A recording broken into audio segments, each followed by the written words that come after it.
So 3, 2, 1. So this is going to be 5-1. It's the crab and licorice chapter.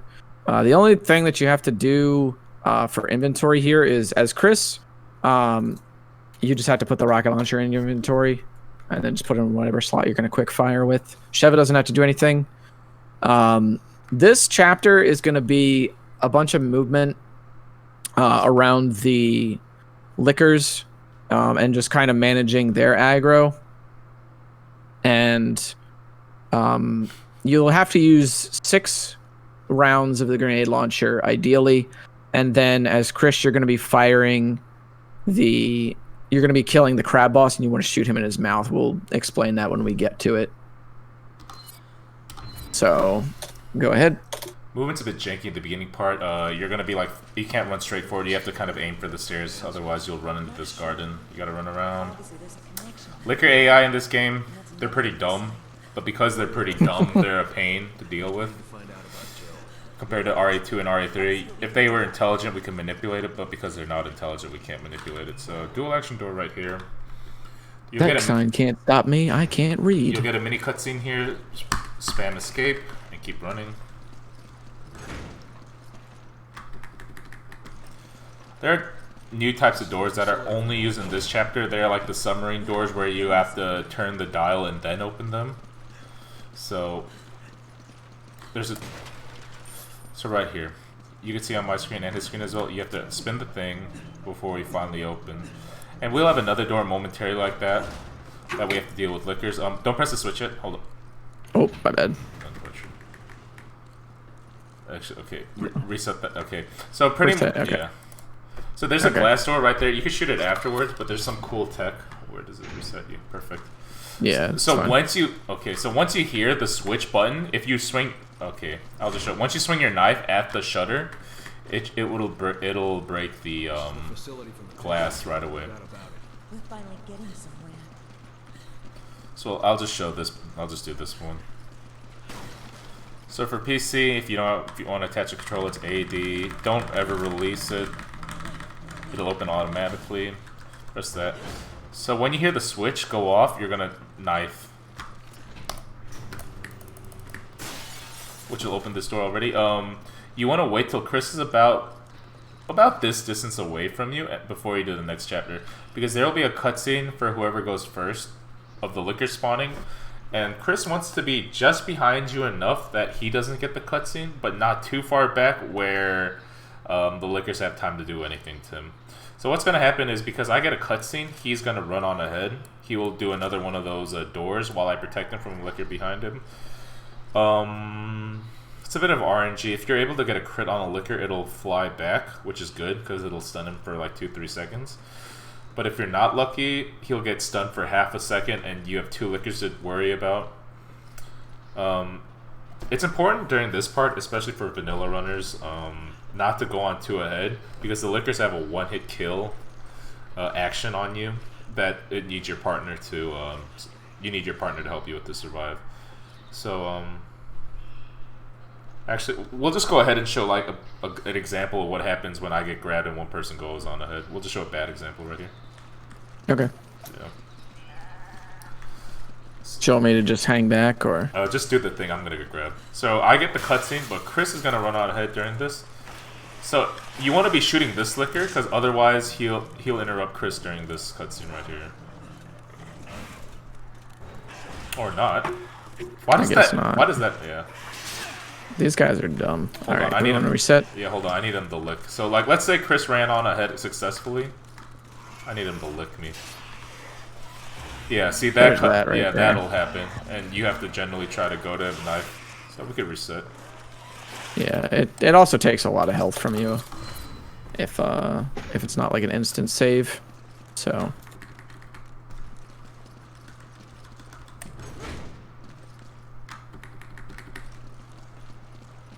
this is the facility from the picture. No doubt about it. We're finally getting somewhere. I generally let Cosmic go first because I don't want to get carpal tunnel playing this game. Don't tell him I said that. wait a minute.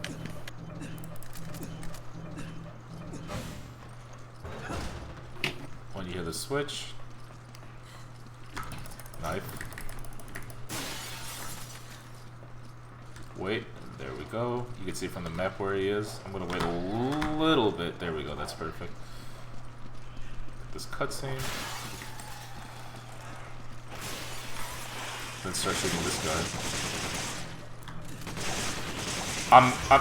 Yeah. Here's an example of a bad instance because the liquor grabbed me. Yeah. But at worst case scenario, you just hold the door and then not get hit. Yeah, this liquor's blocking me. And this is like a worst case scenario. The liquor's blocking me. You can't even run by. So yeah. So You want to just reset? Yeah. Yeah. So this will tell you pretty much like how much kind of on average, like especially when you're first trying to get runs going, these liquors can just cause you a whole lot of time loss. So if you happen to get like a bad liquor chapter, don't sweat it. It does just kind of happen sometimes. Yeah, my biggest tip is make sure you guys can save each other. That's the biggest one. For sure. Also, I'm going to try some new tech here. I wonder if it works. We're going to have to experiment with this a little bit more because I'm just trying this out. Yep. Okay. I'm going to try something. Go back. Yeah, there we go. I'm going to try something. If it works, we discovered new tech. Cutscene, liquor. Dodge this first tongue. And just keep moving so the other liquor doesn't grab you. Alright, we discovered new tech. I don't have to bother that liquor if I bait out its tongue attack. There you go. Wow. Thank God there weren't more of them. So just bait out the other liquor. You can also just fire on it too, if you want to just hope for the crit. Yeah. Either way, you're going to go to the co-op action door here. So right here, there's going to be 2 doors that we're going to need to break for the liquors. Yeah, no. Hold on. I want to try. Honestly, I've never done this before. Would this be quicker? That turns on the lights. Oh. I thought this would activate the. Did the lights do anything? I don't think so, no. Because they have no eyes. Oh, I see. Anyway. So what you want the machine gun player, because there are multi-layers of glass, you're going to want to spray and pray break all the glasses. Chris is going to go ahead at this time, and the other, whatever direction he takes, you're going to go to the opposite direction, like we've explained before. But this one's a little bit trickier because the liquors are harder to deal with. So this is pretty much that expert level. So we'll just show you right ahead what we're talking about. You're going to turn left, spray and pray, break all the windows, and go the opposite direction he's going. But I messed up. So, yeah. Nice. So right here, instead of opening these boxes, you're going to want to hit the switch as soon as possible. So as a Sheva player, before Chris fires 6 rounds, you're just going to kind of bait out these liquor attacks for Chris. And you're halfway. You just pull him back.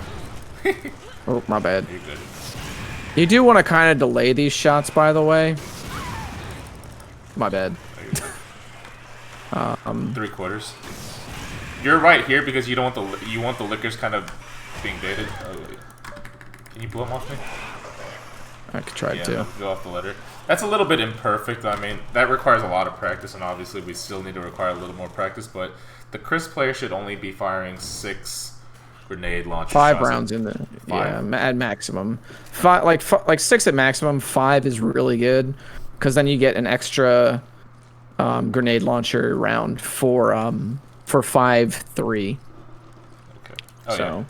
So yeah, as a Sheva player, since the Chris player is not looking at the door, you're gonna be wanting to call out where the elevator is, so he can space out his grenades. Like if he's halfway, if the elevator is only halfway and he used all 5 rounds, you're kind of screwed. If you picked up an extra grenade like I have, which I should have thrown, in hindsight, you just want to throw them at the liquors if the Chris messes up his timings. But generally, there you'll never die as a Sheva because Chris is shooting rocket launchers. So what's going to happen here is there's a cutscene trigger about right there where I'm shooting. So before you do that, you're going to want to pick up your respective ammo. Obviously, you don't want to pick up the hand... You know what I realized? There's a hand grenade here this whole time. Anyway. Yeah. So whoever doesn't run first can pick up the hand grenade. The Chris player is going to want his handgun out, and he'll be... so he can, quick shot into the top of the lobster's mouth. Before the boss, there will be a quick time action scene, so we're going to be spamming escape. into the dodge action, which could be A and D and A and F, or sorry, A and D or F and V, and then Cosmic will kill it. We can show what happens when we don't shoot it, and what we have to do. Yeah, that's fine. I mean, all we have to say really is like, if you don't shoot it in the mouth properly, then it'll close the mouth, and you'll have to shoot at its legs in order to get it to open up its mouth again, or you can just do a checkpoint reset, and then you have another shot at it. So why don't you just miss the first time and then checkpoint reset into the proper? Because yeah, that's fine. People, yeah. So spam escape, spam escape. This is the part you can't spam escape because this is where you're dodging. Spam escape again. And then this is, so you miss right there. Okay, stuff happens, you know, then you can just checkpoint reset. But luckily this is the best checkpoint reset because it brings you right here, so. It brings you right there, and then you just shoot him right in the mouth there. And this is unskippable. Yep, that's part's unskippable. And that is chapter 5-1 for you. Skip the cutscene.